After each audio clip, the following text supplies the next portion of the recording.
Chapter 10. Mad Mr. Melvin. Melvin was furious. He ripped the comic book in half and tossed it over his shoulder. Then he washed his hands in the toilet and stormed out of the restroom. "I'm gonna get George and Harold for that," said Melvin. "I'm gonna teach them a lesson they'll never forget." After school, Melvin grabbed his Combinotron 2000 and headed home. Melvin's mother and father were both busy working on a top-secret government experiment when Melvin walked in the front door. "Hello, son," said Melvin's father. "How was your day at school?" "Terrible," said Melvin. "Nobody in school has sufficient respect for my beautiful mind. Those dull-witted, lame-brained, gum-chewing idiots are more impressed with comic books than they are with the wonders of science. But I shall teach them. I shall teach them all!" "That's nice, honey," said Melvin's mom. Melvin marched up to his room to begin building a brand new super-powered robot. But when he opened his bedroom door, he saw the family's pet cat, Danderella, sleeping quietly on his bed. "Hey!" Melvin screamed. "What are you doing in my room, you stupid cat? You know I'm allergic to you. Now get out and... Achoo! Stay out!" After a few hours, Melvin had built his newest and most powerful robot ever, which had 3 sets of interchangeable laser eyeballs, macro-hydraulic jumpatronic legs, super-sumgobulating automo arms, and an extendable octoclaw rib cage, and was powered by 3 separate twin-turbo 9000 SP5 Kung Fu titanium lithium alloy processors, which were all built into a virtually indestructible flexogromonic endoskeleton that had the power to punch through cinder blocks, crush steel in its vise-like grasp, and plow mercilessly through poorly written run-on sentences. It could also slice bagels. "That ought to do the trick," said Melvin, wiping his nose on a tissue. "Now all I have to do is...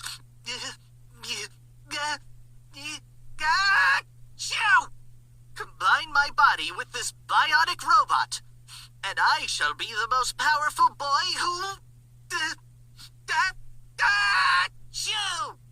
ever lived!" Chapter 11. Melvin's Fantasy. As Melvin set up the Combinotron 2000 and made the proper adjustments, he imagined what his life would be like as the world's first bionic boy. He imagined himself walking into school the next day, his arms swinging confidently as he crashed through the classroom wall. The girls would swoon as Melvin talked for hours about the amazing world of science.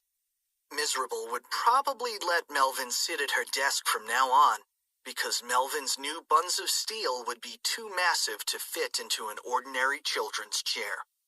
Maybe Mr. Krupp would invite the governor to visit the school so he could show off his smartest and most powerful student. If so, the governor would probably declare a new holiday, National Melvin Sneedly Day, a day when kids all over the world would get extra homework and pop quizzes to honor the glorious name of Melvin. But the best part of all would be George and Harold's reaction. They would be so terrified by Melvin's incredible size and strength, they'd drop to their knees and beg for mercy. And Melvin would spare them only if they agreed to be his slaves for all eternity. They'd have to carry his books, sharpen his pencils, and be his personal footstools during each class. "Life is gonna... rule," said Melvin. Chapter 12. The Night of the Nasty Nostril Nuggets. Melvin turned on the Combinotron 2000. A high-pitched tone pierced the air, getting higher and higher in frequency as the machine charged to full power. "Oops," said Melvin as he quickly turned the dramatic effects setting to off so he wouldn't disturb his parents. Silently, the machine continued to charge as Melvin entered calculations to account for his clothes and glasses.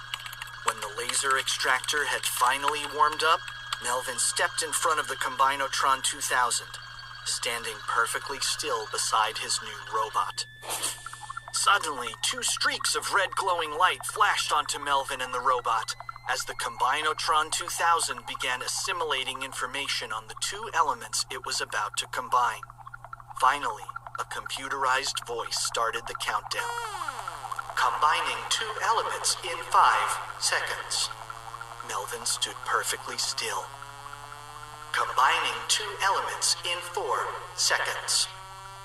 Melvin's nose began to twitch. Combining two elements in 3 seconds. Suddenly, Melvin felt an uncontrollable urge. He cupped his hands over his mouth and nose as his eyes squeezed closed involuntarily. Combining two elements in 2 seconds. Achoo! Melvin looked down into his hands, which were now glistening with mucus and crusty chunks of semi-dried booglets. Instantly, the Combinotron 2000 began to recalculate the elements in its laser sights. Combining 3 elements in 1 second. 3 elements? Melvin screamed in horror. What's the third element? Quickly, Melvin's eyes darted around the room, searching for any new element that might have accidentally made its way into the sights of the laser extractor. What's the third element? He screamed again. Then he looked down into his crusty, dripping, phlegm-filled hands. Uh-oh, said Melvin as a blinding burst of white light enveloped him. Blast! Chapter 13. The next day. The next day, Melvin didn't show up for school on time. Nobody really seemed to notice, though, because all the children were excited about show and tell. Almost everyone had brought in really lame stuff like books or awards, but George and Harold had something that was totally cool. Everybody remembers Sulu from yesterday, right? Said George. Well, we took him home to live with us in our treehouse. And we taught him the greatest trick, said Harold. The two boys carried Sulu over to the classroom window and opened it up. Harold pulled a large watermelon out of his book bag and showed it to Sulu. Okay, Sulu, said George. Show everybody your new trick. In one swift motion, Sulu placed his mouth onto the watermelon and shoved the entire thing into his left cheek. The fourth graders were stunned. No, said Harold. That's not the trick. The trick is what happens next. Sulu looked out the window and eyed a dead tree at the far end of the empty playground. Sulu began to chew up the watermelon, then puckered his tiny hamster lips and spit. The watermelon seeds fired out of Sulu's mouth, hitting their target with expert precision. In no time at all, the dead tree at the end of the playground was reduced to a pile of twigs and sawdust. The class cheered as George and Harold petted their amazing little bionic buddy. George and Harold didn't think that anybody could beat their show and tell display, but they were wrong. Because at that very moment, Melvin Sneedly was dripping down the hallway toward the classroom door. Melvin hadn't brought anything for show and tell. Melvin was the show and tell. Chapter 14. The unnecessarily disgusting chapter. Notice, the following chapter is extremely gross. To avoid nausea, projectile vomiting, or other gastrointestinal unpleasantries, please refrain from eating for at least 1 hour before listening to this chapter. You won't want to eat after listening to it, let me assure you. All of the fourth graders were cheering and petting Sulu as the classroom door slowly opened. A greenish, glistening behemoth entered the room, filling the air with the sounds of grinding metal gears and wet, gooey, bursting bubbles.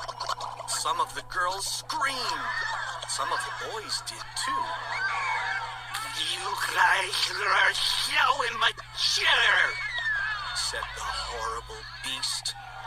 At once, the children recognized the terrifying creature that stood before them. Melvin? They cried.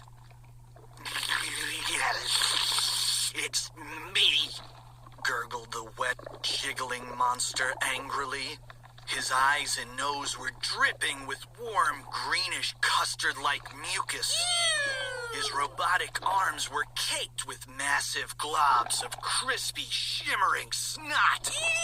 And as he turned to close the classroom door behind him, part of his hand came off on the doorknob. It oozed slowly down the door, leaving behind a chunky trail of moist excretion.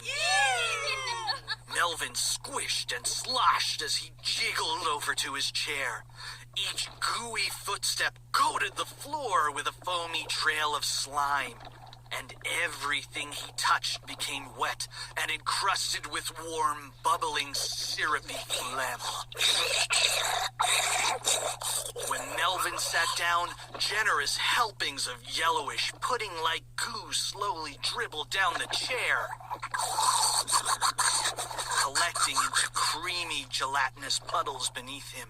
The puddles themselves were slightly transparent and speckled with thick, shimmering nose hairs and dark red chunks of coagulated blood, which... All right already, yelled George to the narrator. Enough with the descriptions. You're making us all sick. Oh, sorry. Thank you, George, said Miserable. Now, Melvin, why don't you tell us all what happened to you? Well, said Melvin, I tried to combine myself with a bionic robot last night, but I accidentally sneezed at the last second. So you got combined with a robot and boogers? Asked George. Yeah, said Melvin. But don't worry, I'm building a Separatron 1000, which will reverse the effects and turn me back into a boy again. It'll just take 6 months to finish. 6 months? Said Harold. Hey, cellular separation is a highly complex procedure, said Melvin. It's not like building a robot. It takes time. You should try taking the batteries out of that combino thingy and putting them in backward, suggested George. That might reverse the effect. Melvin rolled his thick, bubbling, crust-covered infrared eyeballs. That's the dumbest thing I've ever heard, he gurgled. Chapter 15. The New Melvin. You might think that turning into a bionic booger boy was the worst thing that could ever happen to a kid, but it wasn't all bad. Believe it or not, there was actually a positive side to being a lumbering loogie lad. For instance, Melvin now won every football game he played because no one wanted to tackle him. And when he served a volleyball, nobody on the other team would dare to hit the ball back. Besides being the school's new sports star, there were other perks too. Melvin never had to wait in line at the drinking fountain anymore. Now he had his own personal drinking fountain because, well, would you use a drinking fountain after a bionic booger boy had globbered all over it? I didn't think so. All of the special attention that Melvin was receiving made some of the other kids a little jealous, but not George and Harold. Considering the many evil villains that George and Harold had been battling all year, the two boys were just grateful that Melvin hadn't turned himself into a gigantic, terrifying beast with plans to destroy the earth. It could be a lot worse, said Harold. At least Melvin's not a terrifying, evil villain. Yeah, you're right, said George. I can't think of anything that could turn Melvin into a terrifying, evil villain.